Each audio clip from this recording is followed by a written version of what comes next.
Hey guys, it's Matt from Anvil. Today I want to show you how to install our trunk hinges for 1967 to 69 Camaros or Firebirds.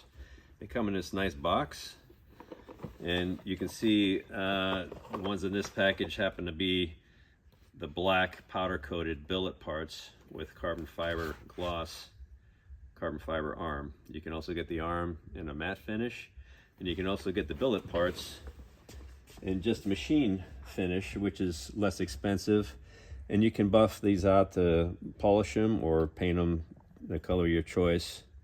But what makes ours a little bit different than others on the market is the fact that we have provisions for the factory style springs, which is a torsion bar. You have one for the left, one for the right, and you would only use that, of course, if you had a steel trunk lid. Now, you can also use gas springs for the trunk lid. If you want a steel one, you have the longer one that we have here, and then the shorter one with a little bit less pressure is for the composite, meaning carbon fiber or fiberglass lightweight trunk lid. And we have two positions. So this position here is for the steel gas spring, steel trunk lid gas spring, and this is for the composite gas spring. The way we have it set up here, this is the composite setup, and as you can see, once you push it down, it has an over center feel, so it actually pushes the trunk lid down. The reason we have that is the carbon fiber and fiberglass trunk lids are very light, and they have a hard time compressing that weather strip that's in here, especially a brand new weather strip. The steel trunk lids are pretty heavy, so they press the thing down anyway, even though there's a constant pressure up, just like the stock torsion bars. With the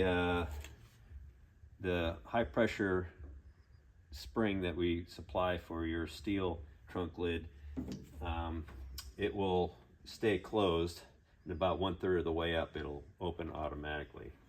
And same thing with our composite ones.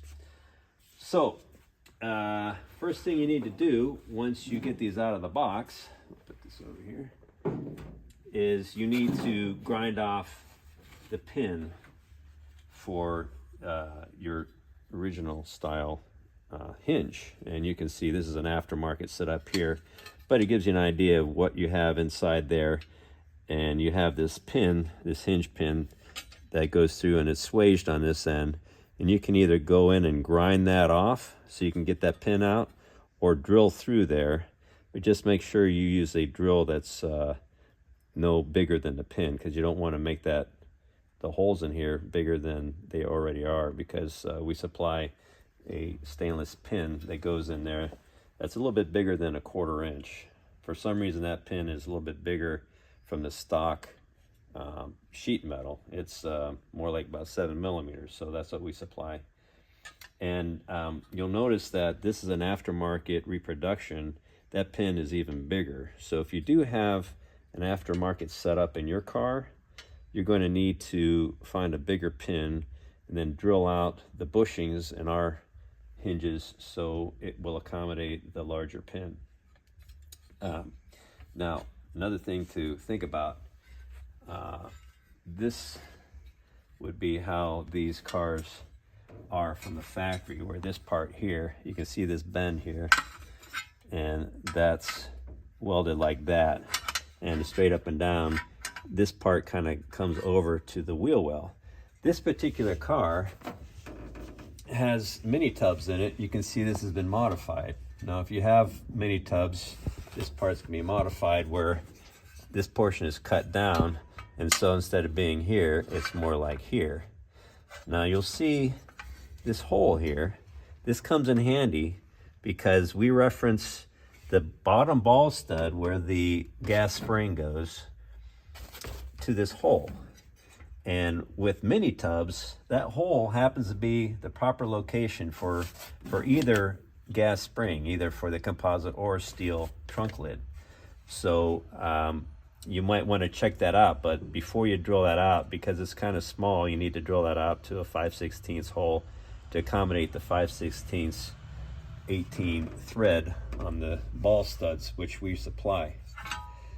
Now for the, if you have just a stock inner wheel well, this is going to be a little bit too far away. So I'm going to show you how to determine where to put that ball stud, which is the most critical thing about installing these trunk hinges.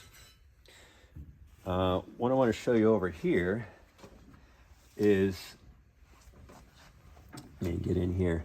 You'll see that there's two ball studs. Okay, so we have one ball stud for the steel location and one for the composite location. Whether you're using a steel trunk lid or a composite trunk lid, that ball stud that's closer to the pivot point is useful in determining where this wants to stop, because once you put that ball stud in that location, it's going to hit, I don't know if you see that, it's going to hit the bracket back here, which just happens to show you where that wants to stop in a down position. It's a really good indicator. And that location, when it's down, should be parallel with the bottom of this edge, the lip of that opening for the trunk. And what you want to have hit is the hex part of that ball stud, not the round part or the threaded part. So you might need to back it out a little bit so it hits that bracket back there. And that's very useful. So you can determine the lower shut location of your trunk lid. Another thing you can do is put the trunk lid on there, and I'll go ahead and put this composite trunk lid on there.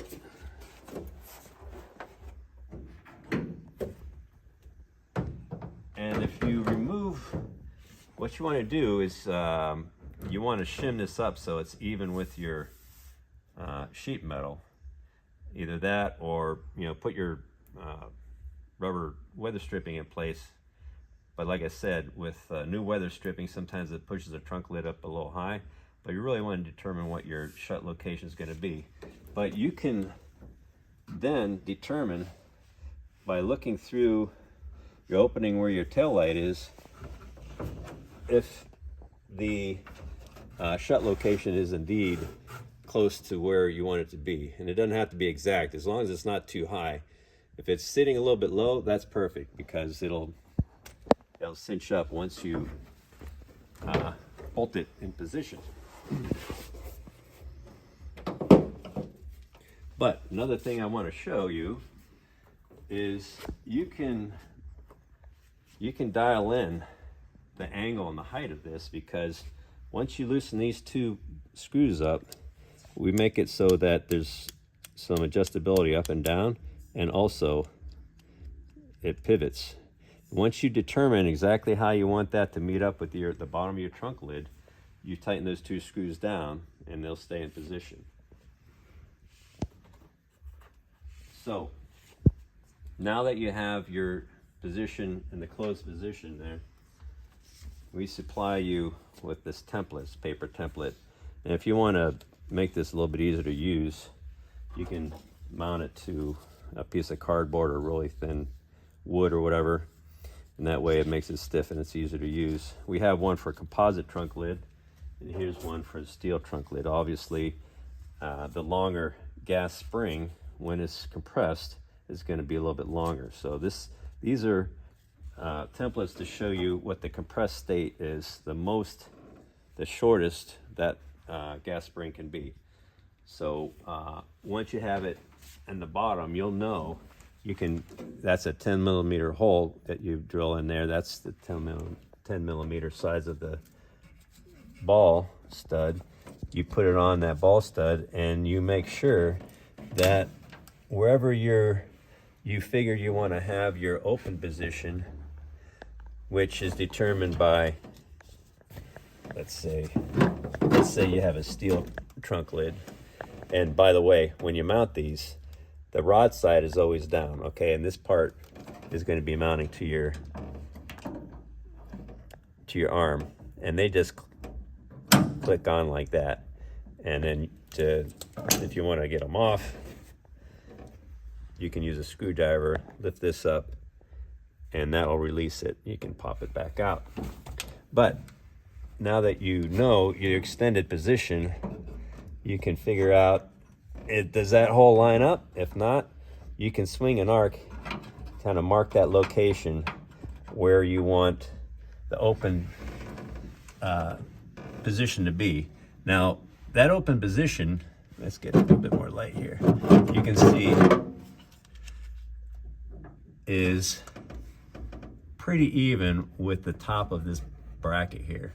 So that is actually just below. You want it to be just below that bracket. Anywhere just below or even lower.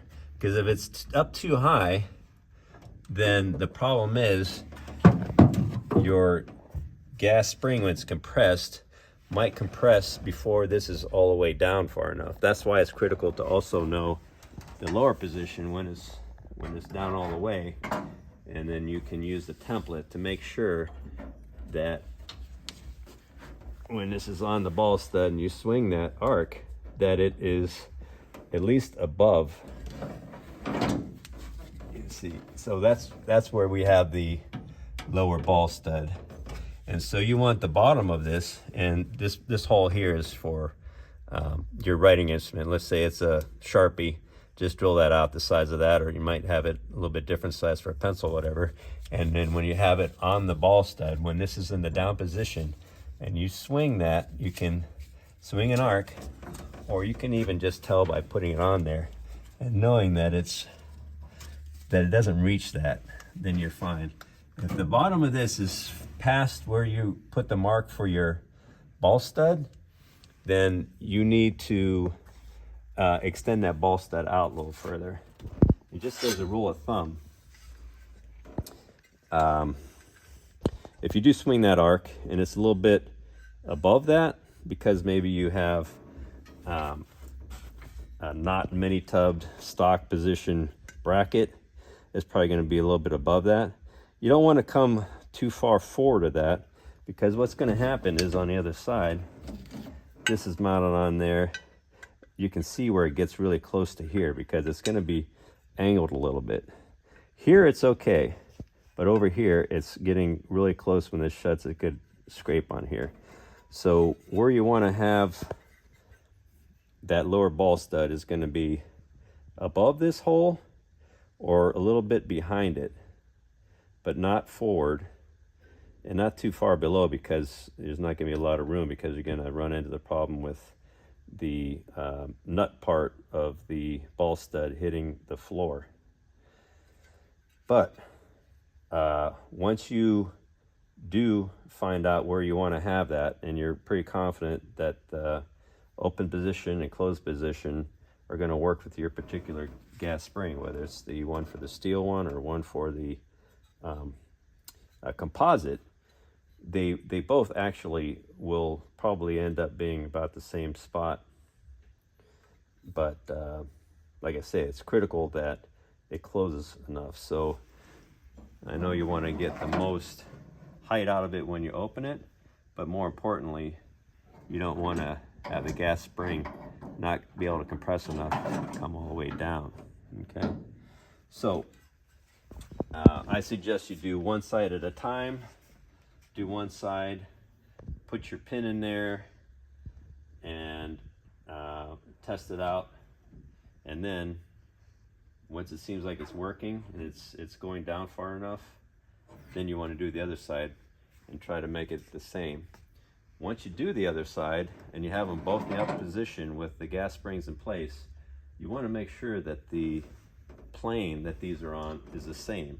If you sight it down and it looks like one's a little higher, you can adjust this accordingly with those two screws. Or if you don't have enough adjustment, that means the high one needs to go a little lower, and you can file out the bottom of that hole to lower the ball stud to bring that down just slightly, and then you should be okay. Once you're confident that you have everything in place the way you want it, go ahead and put the little circlips on the end of those pins that we gave you to put those in place. When you're testing it out, I suggest you don't put the circlips on there because they're kind of a pain to get off, put back on. But the pins will stay in there just for testing. But obviously you want to make sure you put those clips on, otherwise those pins could back out. Okay, and then once you're done, you're ready to screw your trunk lid on and test it out. And if you have any questions, please give us a call. Thanks.